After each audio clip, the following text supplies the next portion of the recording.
¿Qué tal? Muy buenas noches, bienvenidos al programa número 2, Sin Pelos en la Lengua. Hoy tuvimos un pequeño problema.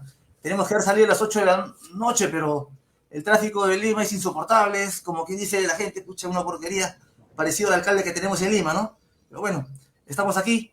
Hoy nos acompaña nuestro amigo Mijael Sosa, que es de JP, Juntos por el Perú, también es parte del BUP, Bloque Unitario de los Pueblos, en San Juan del Lurigancho, y bueno, con él analizaremos un poco la coyuntura, pues, al estilo de Sin Pelos en la Lengua.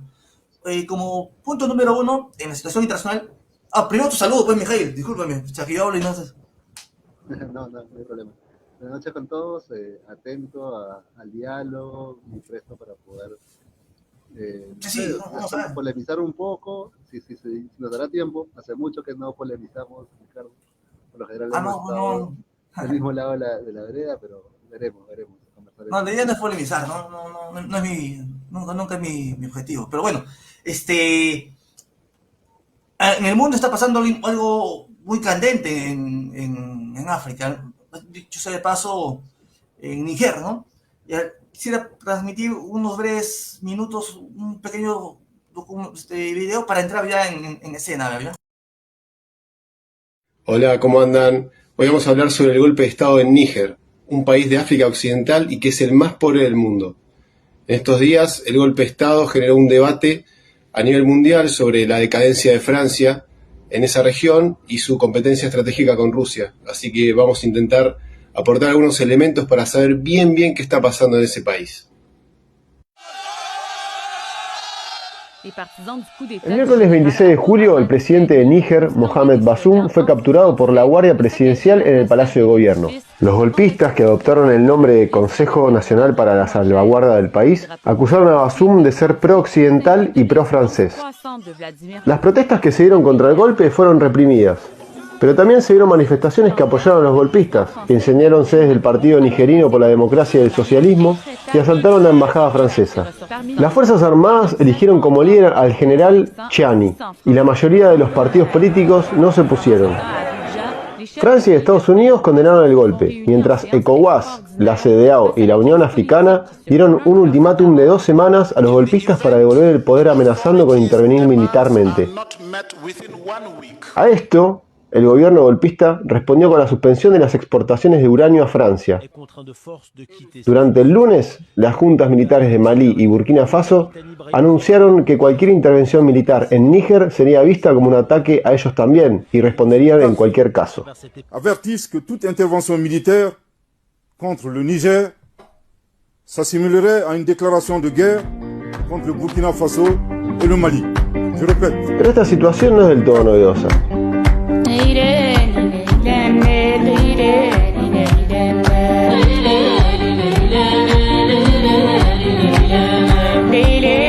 Níger experimentó 4 golpes de Estado y decenas de intentos, además de haber conformado 7 repúblicas. Como varios de sus vecinos, fue colonia francesa, y luego de su independencia formal en 1960 se estableció sobre fronteras artificiales. Dentro de ellas viven decenas de grupos étnicos, de los cuales 9 son lenguas oficiales. Pero sin embargo, el poder fue cayendo en manos de las élites económicas y el ejército. Desde entonces Níger mantuvo lazos estrechos con su exmetrópoli por la exportación de uranio, ya que posee la 4ª reserva mundial de ese mineral, que es vital para la producción energética en Francia. Hasta hace poco la empresa francesa Areva tenía el monopolio de esa explotación. Hoy en día acapara el 60% del negocio, mientras que también se han sumado capitales chinos. A pesar de la existencia de este recurso y otros que aún no han sido explotados, como el oro o el petróleo, el saldo socioeconómico de Níger es alarmante. Mientras el uranio de Níger produce el 40% de la electricidad de Francia, el 89% de la población del país no tiene electricidad. Las empresas extractivistas obtienen ganancias que triplican el PBI nigerino, pero aportan apenas el 5,5% en impuestos, y el país compensa sus ingresos con la ayuda internacional, principalmente proveniente de Estados Unidos y de Francia. Por otro lado, Níger está en la penúltima posición del ranking mundial en el Índice de Desarrollo Humano, elaborado por la ONU. Casi la mitad de la población vive con menos de $2 al día, y solo un 15% de los adultos está alfabetizado. Sus datos demográficos son tan asombrosos como alarmantes. La tasa de natalidad indica un promedio de 7 hijos por mujer.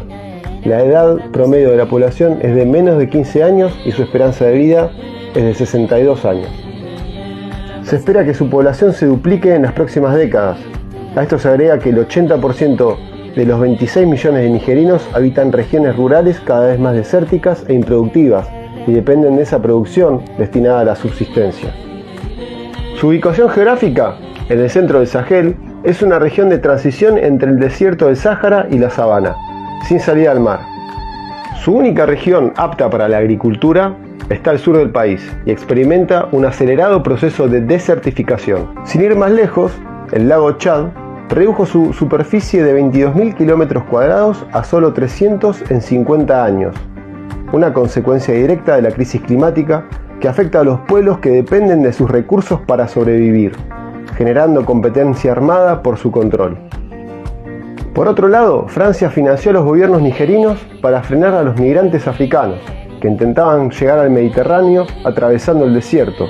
100.000 personas son retenidas en las ciudades pobres como Agadez, a merced de la trata de personas y dependientes de la ayuda internacional. En 2002, Estados Unidos, para combatir al yihadismo, instaló en Níger 2 de sus bases más importantes y lo convirtió al país en el segundo en recibir mayor ayuda militar del continente. Francia, por su parte, lanzó en 2013 la Operación Barkhane y envió miles de tropas a varios países de África Occidental y Subsahariana para combatir al Estado Islámico del Sahel, Boko Haram, pero también a los levantamientos Tuareg, una etnia nómada de origen bereber. Por la violencia de esas intervenciones, no es casual que la población rechace el modelo de democracia importado desde Occidente, asociado a una clase política corrupta y a la intervención francesa, construyendo su identidad a partir de lazos étnicos y territoriales, donde se tienden a profundizar viejas rivalidades y donde pierden sentido cualquier tipo de símbolo nacional nigerino. Por otro lado, potencias como China o Rusia, que en estos días realizó una cumbre con representantes de los países africanos, buscan ubicarse como los nuevos garantes del crecimiento y estabilidad para la región. Su oferta implica, por ejemplo, a los mercenarios del grupo Wagner, que se ocupan de actividades como la piratería y contrabando de oro en el Sahel, responsables de una violencia igual o mayor que los franceses y norteamericanos. O, por ejemplo, Rusia es el principal vendedor de armas de la región, algo que claramente genera inestabilidad política y territorial. Por supuesto, esto sucede porque es producto de la decadencia relativa de Estados Unidos y de Francia a nivel mundial, pero esto no implica un cambio automático de alianzas internacionales. En Níger, por la diversidad de pueblos que allí habitan, existe una hibridación étnica, gastronómica y musical única, que corre gran peligro si hay una profundización de la violencia política y los conflictos armados, ambientales y territoriales, que podrían destruir las débiles bases en las que está fundado el país.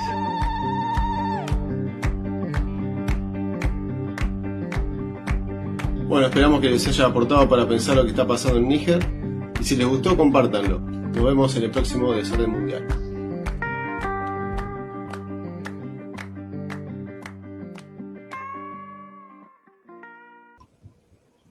¿Qué tal, Mijail? ¿Tú conocías Níger o no conocías Níger? ¿Alguna vez has ido para allá? No, no he tenido la oportunidad de viajar. Geográficamente un poco sí, pero no, pues, no a la profundidad que lo ha descrito el video. Un poco más fuerte para escucharte bien. Ya. Sí. Dale. No, sí, decíamos que, o sea, muchos hemos, bueno, a raíz de los últimos problemas, y se ha conocido algunos países, ¿no? En Francia, ¿no? Perdón, en Francia, en África. Y el día de hoy hay un escenario muy, ¿Qué ha pasado con eso? Creo que hay de mayor tensión incluso que en Rusia y Ucrania, ¿correcto? Que es Níger en el día de hoy. Hay un país que es Níger, no es Nigeria, es Níger, es un país muy pobre, ¿no? Muy pobre. Tiene una población más o menos de 25 millones, pero es muy pobre. Que bien, el 30% vive con menos de $2. Sí, sí, sí, sí. O sea, y hay niveles de esclavitud, ¿eh? O sea, hay niveles de esclavitud. O sea, hay un 7% que sí viven por lo menos la esclavitud. Más o menos estaba revisando, a propósito de esto, he hecho mi tarea, bueno, bueno, es casi el 40% es de extrema pobreza, el 11% de la población no tiene servicios básicos, no tiene luz, agua, o sea, es terrible. Sin embargo, tiene algo. ¿Qué tiene? ¿Qué es lo que encanta? El uranio. El uranio, ¿no? Algo muy, o sea, que encanta. Y ahora, Níger abastece también a Francia, ¿correcto? O sea, parte de la energía y los reactores nucleares es de Francia. Ahora, eso es un tema importante, o sea, dice B, ¿no? O sea, los países que tienen recursos están pues en el ojo de la tormenta, ¿no? Para aquellos países que tienen ambiciones proimperialistas, ¿no? Imperialistas. Se independizó en el año 60, me parece, ¿no? Pero sin embargo, ahí ha habido todavía, y hay ejército francés, porque ha sido colonia francesa. Y también hay ejército de Estados Unidos, ¿no? ¿Cómo ves tú ya? ¿Qué puede pasar? ¿Habrá un conflicto mayor? ¿Estás a favor del golpe? ¿Estás en contra? Acá, como decimos, acá nos preguntan, oye, ¿estás a favor del golpe? ¿Estás en contra? Completamente a favor, ¿no? Creo que la descripción... ¿De golpe acá o de golpe allá? ¿De qué golpe? Depende, a ver. En el caso de Níger, creo que toda la situación sociodemográfica explica que ese golpe era necesario y natural, ¿no? No pueden seguir coexistiendo con una desigualdad así de inmensa. Y sobre todo en el tema de sus recursos naturales, que es algo un poco similar al de nuestro país, donde solamente se dedican al extractivismo y no tienen la capacidad de industrializar su país, y por tanto esa cadena o ese círculo vicioso de pobreza se va a mantener. Entonces, creo que sí, definitivamente a favor del golpe, y sobre todo a favor del pronunciamiento que han emitido, donde manifiestan pues que existe una necesidad urgente sobre su país, y también respecto a la posición que ha tomado Estados Unidos y la ONU frente al tema de los subsidios económicos, el apoyo humanitario, claro, que se brindaba, y que como es un condicionamiento, ¿no? Dicen, oye, ya... Basta saber de dónde se ubica Estados Unidos para yo decir, no, yo tengo que estar a su contra, ¿no? Es una señal, ¿no? Es cuando uno no tiene panorama, quiero saber dónde se ubica el enemigo, ¿no? Yo tengo que estar en lo lamentable es que se dejó en evidencia que esa ayuda humanitaria no es tan humanitaria, ¿no? Es con una condición. Dejas que te explote, dejas que extraiga tus recursos naturales y tienes tu ayuda humanitaria. Pero si te opones a eso, no hay ayuda humanitaria, ¿no? Ahora, ten en cuenta de que el día de ayer había... A ver, ¿quiénes han opuesto al golpe, al levantamiento que ha dado? Uno, pues, los países Francia, que tienen ahí sus tropas, Estados Unidos a través de la OTAN y hay un organismo que se llama la Comunidad Económica de Estados de África del Occidente, ¿no? Ahora, está conformado por 15 países y ellos, quien preside es Nigeria, y ellos tienen más afinidad pues a Estados Unidos, a Francia. Y Nigeria ha dado, bueno, la comunidad ha dado un ultimátum que vencía el día de ayer. Decía, ¿sabe qué? Si ustedes no reponen al presidente derrocado, que era pues, el derrocado ha sido pro Francia, ¿no? Una posición muy sumisa, ¿no? Si no lo reponen, o sea, no lo restituyen, para un término más conocido acá, no restituyen al presidente, si no restituyen, nosotros vamos a intervenir. Ahora, pero en ese grupo hay algunos países como Mali y Burkina Faso, que pertenecen a ese grupo y que también en esos países se han dado golpes, así, del mismo carácter que se ha dado en Níger. Y eso ha manifestado, nosotros, si la comunidad interviene, nosotros vamos a intervenir también militarmente. Y creo que el día de hoy se han movilizado, me parece. Hay un ambiente tenso, ¿no? Sí, bueno, el ambiente internacional donde se suma esta crisis en África es muy tenso y también involucraría una crisis del capitalismo que ya estaba como que contra la cuerda y ahora creo que ya cada vez se va a exponer más, como te digo. Eh, Estaba viendo también el pronunciamiento que te decía de Estados Unidos, sobre todo Sí, el tema del apoyo humanitario y es evidente el chantaje. Es evidente el chantaje y creo que por ese lado nuevamente se desnuda el capitalismo como tal y se deja en evidencia que todo este cuento de la ayuda humanitaria, de los países pro desarrollo, ¿no? Que está en ese camino, es completamente falso, que claro. más Ahora, existe un interés de recursos naturales. sí, sí, nosotros tendremos que oponernos a todo política imperialista, ¿no? O sea, ahora, hemos notado también que ha habido banderas rusas que se han flameado. No es que ellos hayan asusado, ¿no? Pero hay algunos que simpatizan con Rusia, pues porque entienden que con Rusia estarían mejor que con Francia. ¿Es así?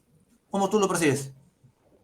Bueno, cada país tiene que, en su sentido de autonomía, establecer las alianzas que le convengan. Existen recursos naturales, evidentemente para su desarrollo económico va a requerirlos, al margen de que hablemos de industrialización, de que existe una diversidad productiva. Lo que actualmente tiene Níger es sus recursos naturales, por los cuales Francia y Estados Unidos están como que muy interesados. Y si Níger, con su nueva gestión, con este nuevo grupo, decide establecer una alianza estratégica con China, con Rusia, que lo hagan, ¿no? Completamente es parte de su autonomía, ¿no? Si así ellos deciden hacerlo con otro país que sea capitalista, o sea, Inglaterra, que lo hagan, pero eso ya pasa por una decisión autónoma, ¿no?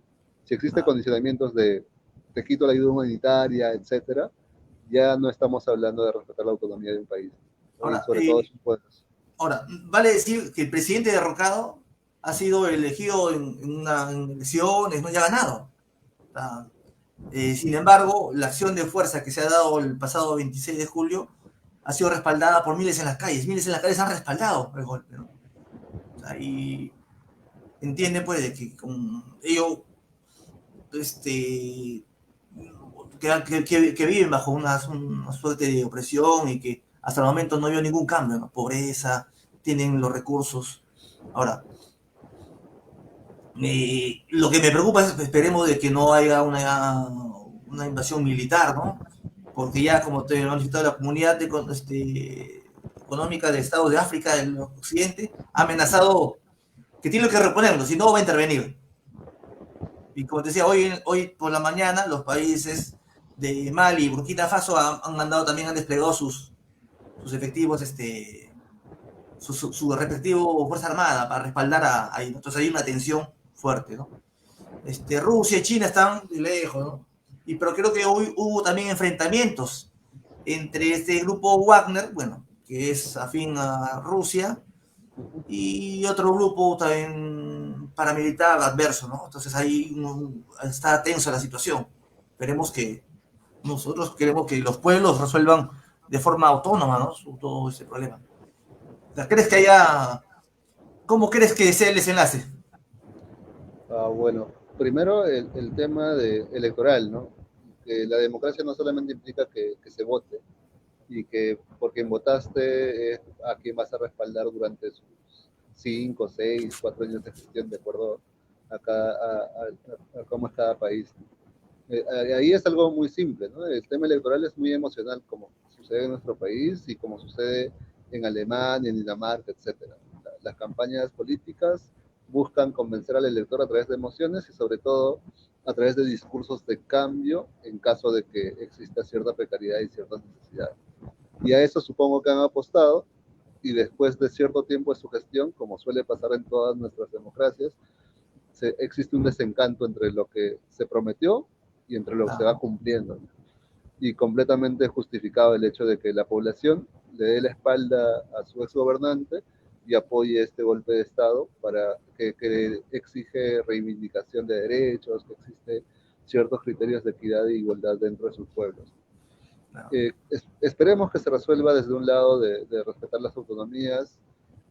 Existe un discurso de muchos países de que pese a que las circunstancias son cada vez más críticas, están buscando el diálogo y ya no resolverlo a través de las armas, ¿no? El caso de Ucrania y Rusia en un momento parecía que iba a estallar una tercera guerra mundial porque habían posiciones muy contrapuestas, pero pese a ello y han buscado una estrategia por el lado de Estados Unidos de enmascarar un poco ello y no involucrarse abiertamente, ¿no?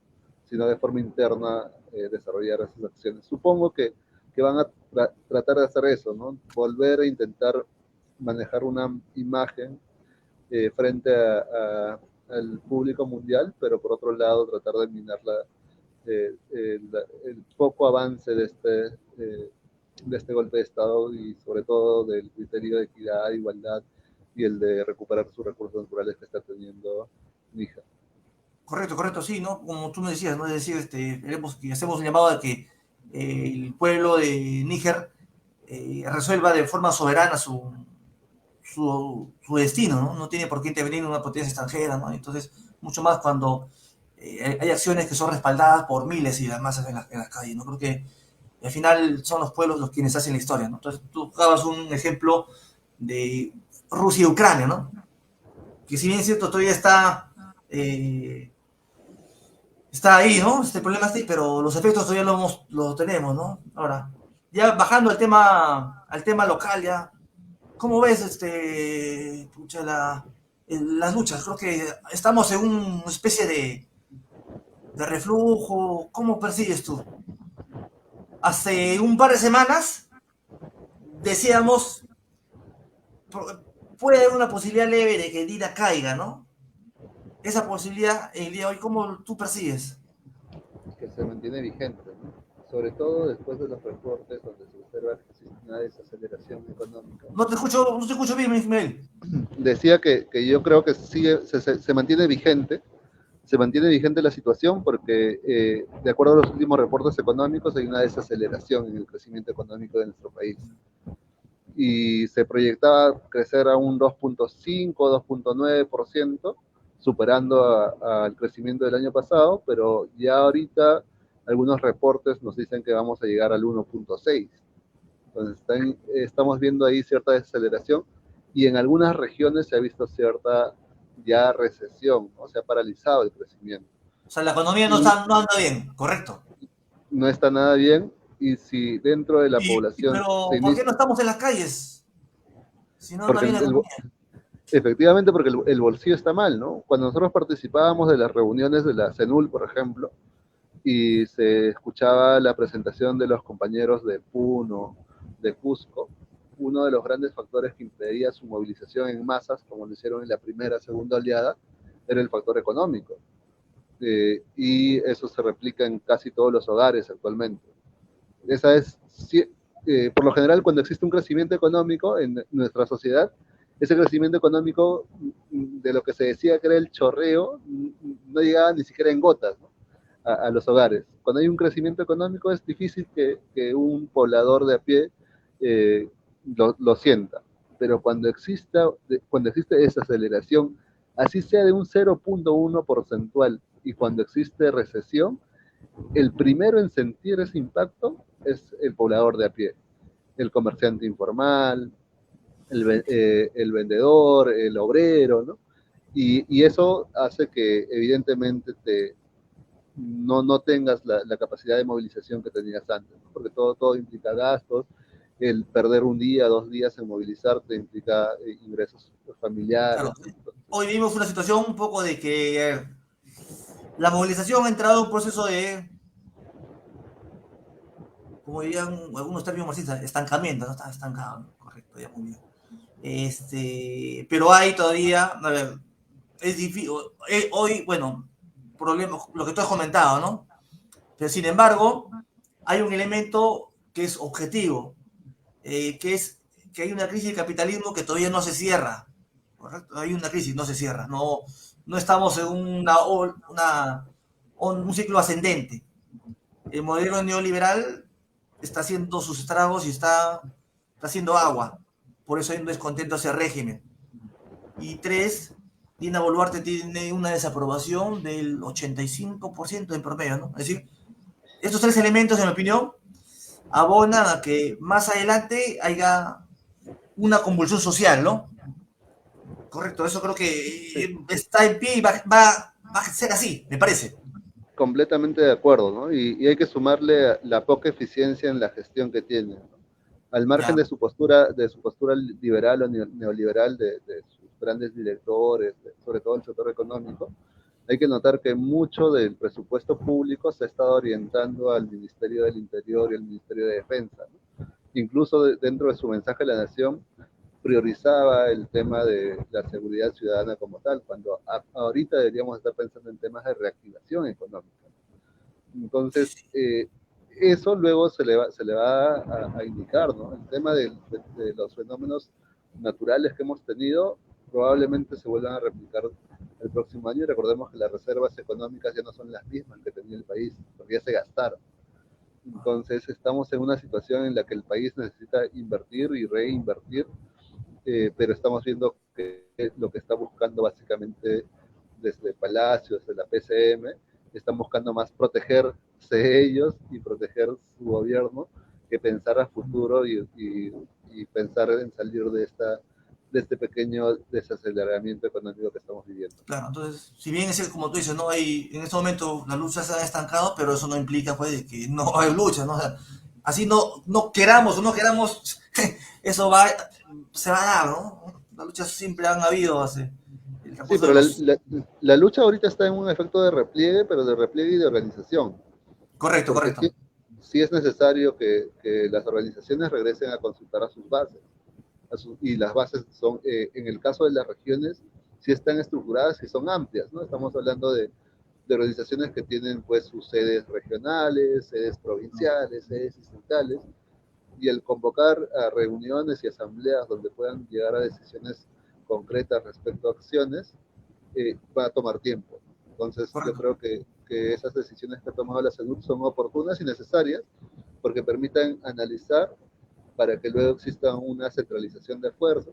Bueno, primero un diagnóstico claro de las fuerzas que tienen para movilizarse y luego un proceso de tener las reuniones nuevamente colectivas, las macroregionales y la nacional, para ya centralizar esas fuerzas que hemos identificado y ver cómo se efectúa esas movilizaciones. Pero por lo Bien, bien. pronto, a Dina, a cada región que va y a sus ministros la siguen rechazando. Sí, En el sí, y caso como te de, digo, o sea, hay esos elementos ya se combinan, ¿no? La crisis del capitalismo, crisis del propio modelo, Dina, su aprobación, perdón, desaprobación es de 85%, 90%, y también su ineficiencia, ¿no? Es decir, estos cuatro elementos en cualquier momento van a estallar, o sea, se está abonando.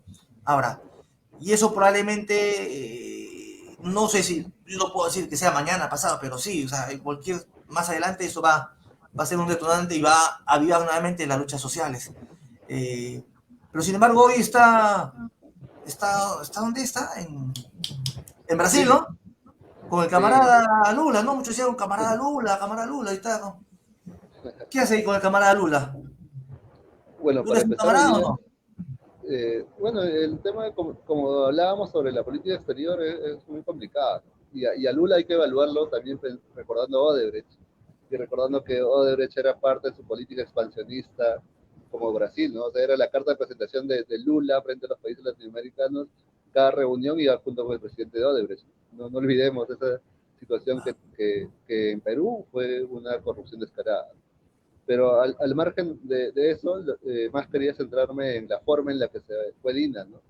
Que a todas luces es inconstitucional y patea y pisotea la propia constitución que Ahora, le ¿tú da crees, tú crees que se fugue? cierta Porque posibilidad. algunos creo que he visto hay una bancada que ha manifestado que Dina Boluarte se va a fugar y algunos youtubers dicen que Dina Boluarte se va a fugar. ¿Crees que se fugue y que no vuelva?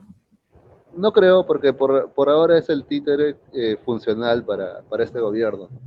El Congreso la necesita, ella necesita el Congreso, el sector militar la necesita, ella necesita el sector militar, entonces En esa Y situación billete, ¿no? Hay plata, ¿no? No es gratis, ¿no? Hay plata, ¿no? hay Mejor. plata, hay intereses, hay acuerdos, ponemos debajo de la Y mesa. también en Palma, porque en este momento la lucha es un poco, está en stand-by.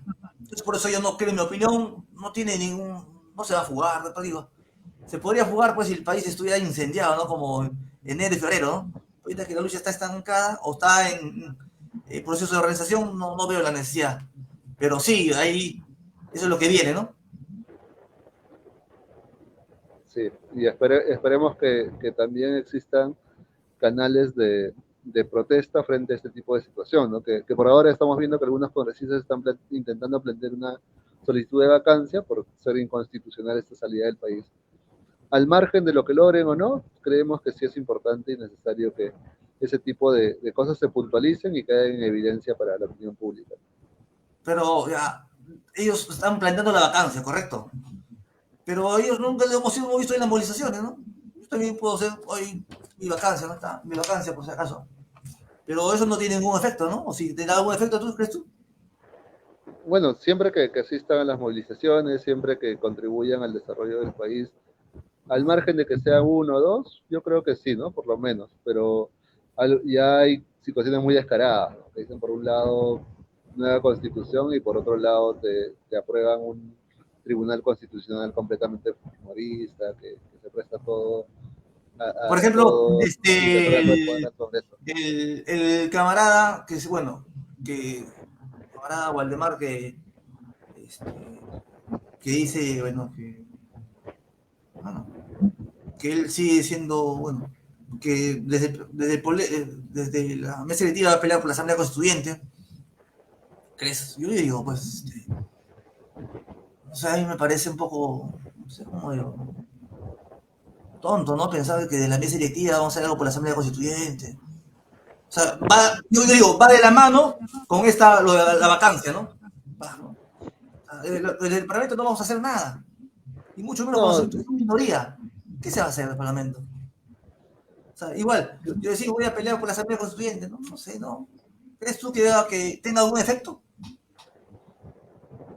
a ver, que pelee por la Asamblea Constituyente Waldemar, la verdad es que yo ya no creo en lo absoluto.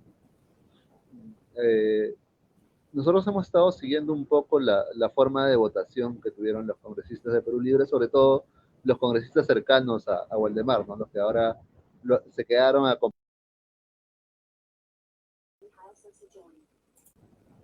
¿Hola? ¿Qué pasó? ¿Qué pasó? Nos quieren... No sé, un hacker. Creo que Waldemar quiere unirse a la reunión. No, ya. Pero bueno, nuestro amigo Valdemar, yo recuerdo que él,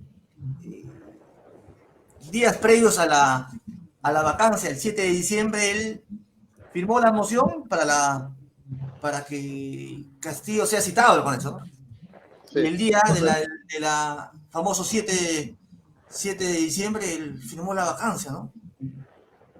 O sea, cualquiera hoy decía, no, puta, no sé, pues, estoy en el baño, no sé, no sé nada, ¿no? O blanco, abstención, ¿no? Firmó, ¿no? Y Podíamos tener... ahora, pero durante los días de mayor convulsión social, enero y febrero, o sea, había, en el Parlamento, muchos congresistas dijeron, pucha, sí, ¿no? Disculpa la palabra, disculpa, puta, lo hemos cagado, ¿no? Sí, no, pucha, ¿no? Ya hay que adelantar las elecciones, ¿no? Muchos, ¿no? Debía, parece consenso, ¿no? Oye, muchos muertos, ¿no? Ya, pucha, nos hemos pasado, ya, ¿para qué no? Ya, adelantamos las elecciones, ¿no? Pero algunos decían, no, nos oponemos al adelanto de las elecciones mientras no haya la Asamblea Constituyente. Es decir, con argumentos, entre comillas, izquierdistas, termina avalando una posición y una salida por la derecha, ¿no?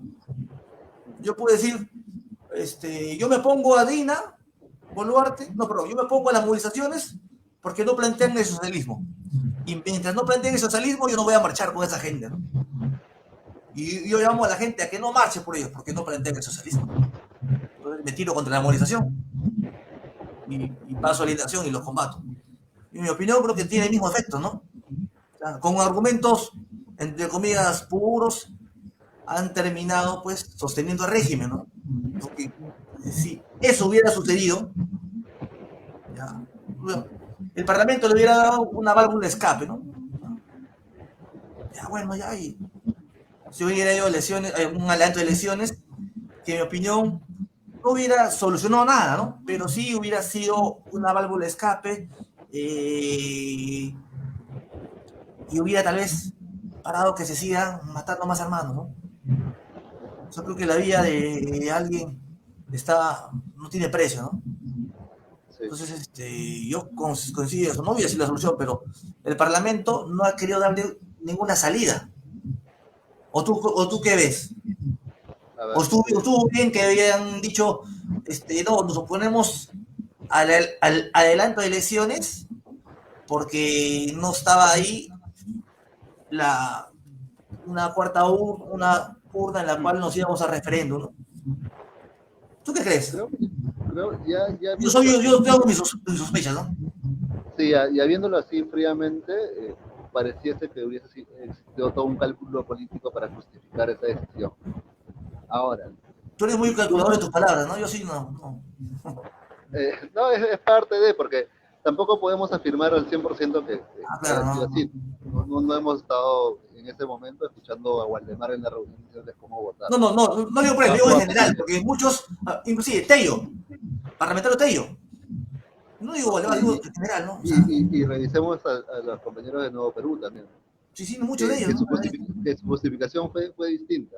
Por eso te decía, nosotros hemos estado atentos a las votaciones del Congreso, sobre todo en los temas más coyunturales y que creemos involucraban ciertos temas, no sé, pues, urgentes, pendientes como país y sobre todo que estaban tratando de regular el avance del modelo capitalista, el avance de este modelo y este sistema dentro de nuestro país. Por ejemplo, creíamos que un punto importante era la calidad educativa Un poco más fuerte, no te escucho.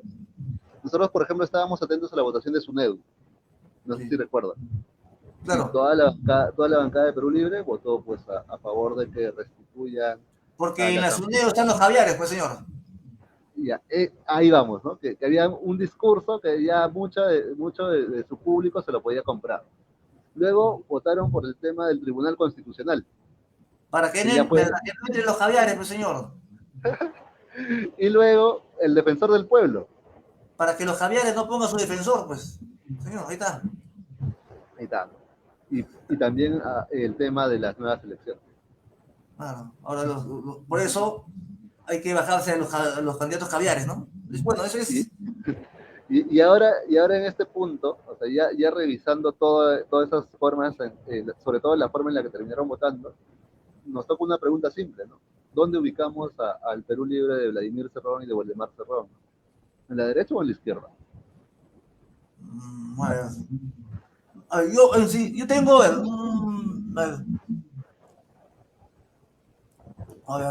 ¿cómo ver? Sin pelos en la lengua. Sí, o sea, es parte de una izquierda, no es parte de una izquierda, o sea, no es de derecha, ¿no? De una izquierda, porque salen organizaciones ahora. No, pero yo me refiero al Perú Libre de Waldemar y de Vladimir Cerrón. Ya. Porque claro, yo respeto completamente a los compañeros que, no sé, pues son de las bases distritales, de la base regional, sociales, que se movilizan y protestan en contra de esta dictadura. Y muchas veces van en contra de las decisiones de acuerdos que Claro. parecieran... A ver, en organizaciones de este tipo yo recuerdo, pues, bueno, cuando estaba un poco más chibolo y con un poco más de pelo, cuando lo mismo que con Humala, ¿no? ¿Qué pasaba con Humala? Había un culto a la personalidad. Humala le decía algo y no, el comandante dicho, ¿no? O sea, nadie le cuestionaba nada. Si Humala le decía, baja ese pantalón, se te tiene que bajar, no, pues el comandante ha dicho, ¿no? Y cada quien decía, el comandante, nadie ha dicho, ¿no? Acá, no, nadie ha dicho, o sea, ahí sí. O sea, hay un culto a la personalidad. O sea, no hay una defensa de un programa, ¿no? Un culto de personalidad. Inclusive hay un documento en la cual el compañero Vladimir, de varias hojas, en la cual se llama el ostracismo, algo así, en la cual justifica la política para ser parte de la mesa directiva, ¿no? Visita a Lenin, ¿no? Visita a Lenin, correcto. Ahora, y dice, bueno, Lenin también hizo alianzas con la burguesía, pero cita frases fuera de contexto. Es decir, o sea, cuando participó en 1903, así es, el texto es de la enfermedad del infantilismo. Cuando Lenin efectivamente polemiza con unos alemanes y dice, no, por ejemplo, en 1903 hemos coordinado con algunos partidos burgueses en la Rusia zarista. ¿Por qué? Porque la Rusia zarista, pues, no era capitalista, pues. Y después dice, ¿no? También Lenin más abajo dice el mismo documento, que es, bueno, Vladimir no lo cita, ¿no? Dice el mismo documento, libro, que también previamente a la Segunda Guerra Mundial hemos hecho declaraciones con algunos partidos ahí, que se oponían a la guerra. O sea, y bueno, o sea, el tipo, bueno, no sé, quien quiera creer es bacán, pero para mí, o sea, citar a Lenin para justificar la política de derecha, no, yo no, o sea, en opinión, bueno. Hay un tema de incoherencia que es muy clara. No sé si te recuerdas cuando salieron a criticar a Isabel Cortés, a Chabelita. Claro, sí. Y dijo, bueno, no, que es parte, hay que respetar a los sindicatos, no, no. Pero mira, yo no me voy a Perú Libre como tal, sino, en mi opinión, los partidos actuales, no, Perú Juntos, Perú Libre, bueno, JP y varios partidos, inclusive organizaciones menores, conciben que el Parlamento, pues las cuotas se realizan vía Parlamento. Por eso los parlamentarios no están en las movilizaciones. Raras veces se ve a uno, ¿no? Sí. Pero están ahí en la marcha, ¿no? Pero no están en los piquetes, no están en las bajadas. Yo recuerdo que entrevisté en un programa a un compañero de Jujuy. Y los compañeros están en los piquetes. Están poniendo sus pies en la pista, están en los piquetes. O sea, una diferencia total, ¿no? Acá no. O sea, no hay. Es decir, hay una concepción de que las cosas se solucionan vía el Parlamento, ¿no? A mí me parece así. ¿Tú lo consideras así? Bueno, particularmente en Juntos no lo hemos visto tanto así. Sí hay momentos en los cuales tenemos solamente un representante. Actualmente tenemos solo un representante en el Congreso, que es Roberto Sánchez. Y hemos estado atentos a sus votaciones y siempre sus votaciones han sido, creemos, las más correctas. Sobre todo en los temas que citábamos, por ejemplo, cuando hablábamos de Waldemar. Pero en las calles... También nosotros hemos visto y hemos caminado codo a codo con Roberto, sobre todo me acuerdo, en la marcha del 19 sí estuvo, sí lo vi, ¿no? En la marcha del 19 sí estaba, ¿no? Y la marcha del 19 también estuvo. O sea, sí ha estado en algunas manifestaciones, ¿no? Definitivamente su agenda debe estar un poco recargada para estar de forma permanente, pero sí también lo hemos visto haciendo bajada a bases previos al día 19. El eje debe ser la calle, ¿no? Al final, yo recuerdo, sí, una crítica al compañero, ¿cómo se llama? Roberto Sánchez, ¿no? O sea, puso en su Twitter, ¿no? Acá con Bermejo hemos estado repudiando. ¿Y cómo repudian? Su letrerita, ¿no? Fácil es, te gano mis 15.000 soles mensuales, pongo mi letrerito ahí, ¿no? O le doy la espalda, ¿no? Fácil de repudiar, y por repudiar, ¿no? Pero mientras ese día tú estabas siendo gaseado, estaba ahí sentado. Mientras la gente era paleada, le rompía la cabeza. Bueno, no digo él, pues, mucha gente del Parlamento, por lo cual más adelante van a pedir nuestro voto, estaba haciendo así, ¿no? O sea, por eso yo no personifico a una persona, sino los parlamentarios y sus organizaciones tienen esta visión, ¿no?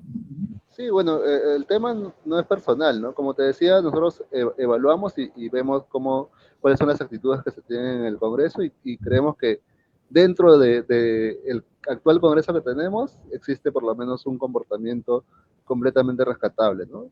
Lo hemos visto en algunas marchas y saludamos ese tipo de acciones, hemos visto su forma de votar y saludamos la coherencia que se tuvo.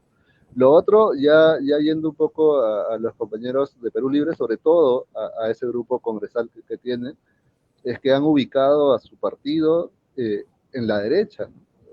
Es como el chiste que decía, dice cuacuá, puede nadar, pero soy un pollo, ¿no? No, evidentemente, si durante toda la gestión congresal, durante todas las acciones que han tenido, momentos importantes para cambiar las cosas, han votado juntos y en grupo con los partidos de derecha, con Fuerza Popular, con Renovación, etcétera, y ahora hacen una alianza, creo que nos dejan en claro que su postura siempre fue de derecha, ¿no?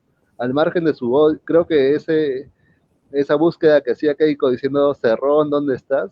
Era para que se encuentren y se pongan a debatir sobre quiénes son caviares y luchar ¿no? contra ellos, ¿no? Y se han encontrado finalmente, ¿no? Como todos los memes lo han mostrado. Claro, sí, ya para ir cerrando, pero sí creo que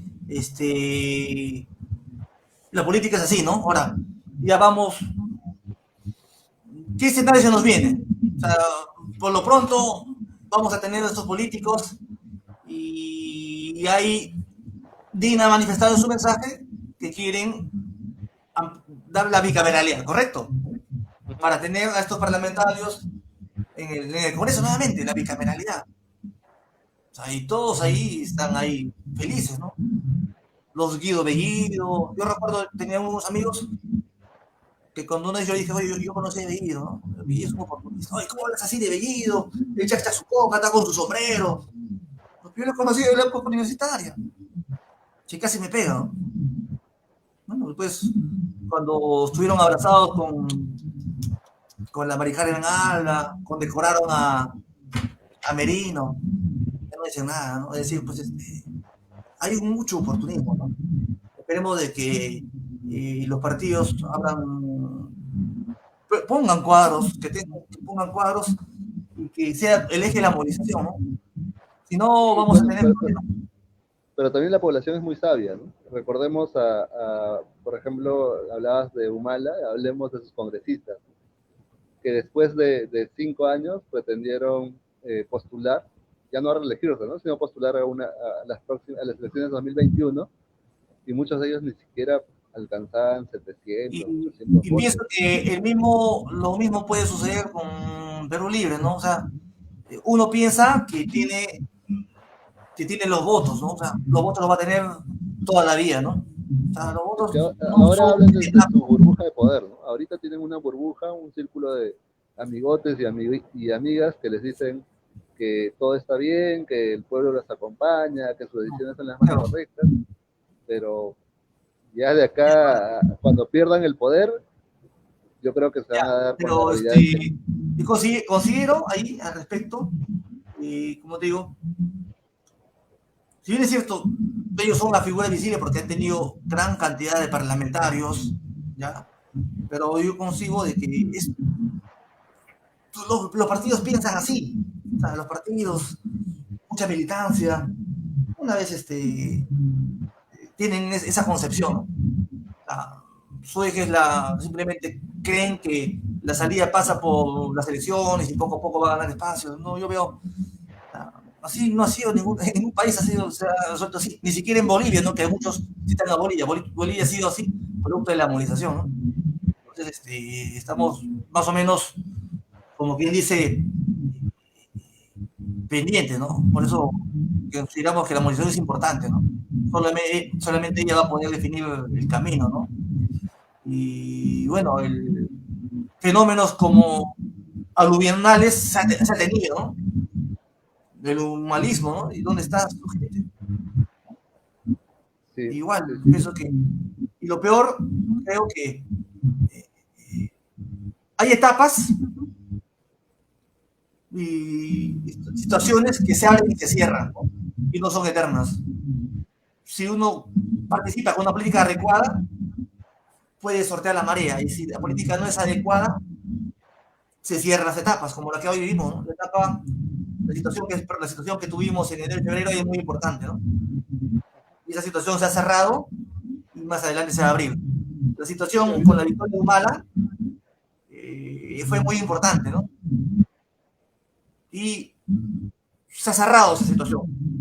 Las elecciones municipales y regionales nos dio una cachetada. ¿Quién ganó en Lima? Una bestia que habla de Lima potencia mundial, ¿no? Y encima Ahorita está enseñan desaparecido, ¿no? Está desaparecido porque lo estamos sí, buscando. Para que responda disculpa, sobre los peajes. él dijo que es docente de la universidad, yo soy de la uni. No sé, diga vergüenza de un tipo así que me enseña, ¿verdad? Pero bueno, no sé. Y bueno, Igual, Mijail, no sé, vamos cerrando unas palabras, ¿cómo ves la situación? No sé. bueno, yo veo la situación con bastante esperanza. Sobre el punto que mencionabas de los partidos políticos, yo que milito dentro de uno de ellos, escucho diferentes opiniones, ¿no? Y sobre todo me encanta escuchar de muchos de los compañeros que están cercanos a la dirección nacional o que forman parte de la dirección nacional, tener un punto de vista que hable de formación de cuadros, que hable de establecer alianzas estratégicas priorizando las necesidades de la población, que hable sobre fortalecer las movilizaciones, ¿no? Yo me encuentro esperanzado sobre eso, pero Usted también es bien optimista, ¿no? Está bien, es que si, siga siendo. si todo lo ves, yo soy pesimista en realidad, ¿eh? Cuando hablo y debato y participo de un espacio, suelo ser muy pesimista porque me O gusta sea, buscar muchas es bipolar, posibilidades. bipolar. No, pero cuando veo el futuro tengo que ser optimista. Porque Está si bien, está veo bien. veo un futuro negativo, definitivamente no, ¿qué haría dentro del partido político? O sea, si viese todo lo negativo ahí, yo creo que no estaría fuera o Cerramos contra el el kiosco, partido ¿no? político. Sí, Sí, pues, sí. pero sobre el tema del movimiento social, yo sí creo que se han hecho avances muy importantes, se ha centralizado a nivel no sé si decirlo burocrático o institucional, que exista la CENUL y dentro de la CENUL un conjunto de organizaciones sociales que están alimentando ello para que exista un mayor centralismo de esa movilización y una mayor dirección política.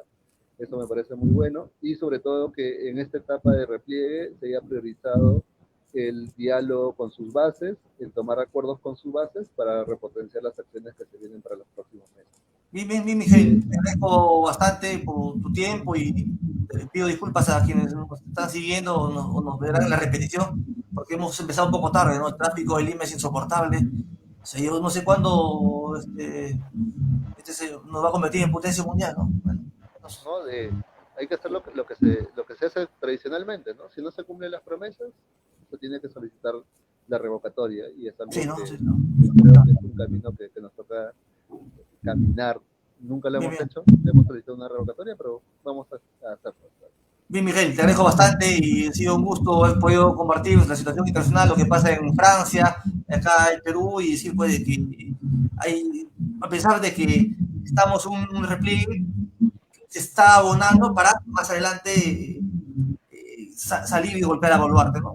Como decíamos, una crisis del capitalismo, el sistema neoliberal está en crisis, Boluarte tiene una aprobación de más del 80%, desaprobación de más del 80% y es una ineficiencia. Entonces eso abona para que más adelante la lucha continúe y tenemos que estar en mejores condiciones, organizados y responder, ¿no? Y tener que el eje es la movilización en la calle. Muchas gracias, Mijail, te agradezco bastante. Muchas gracias a todos. No, saludos. See you later.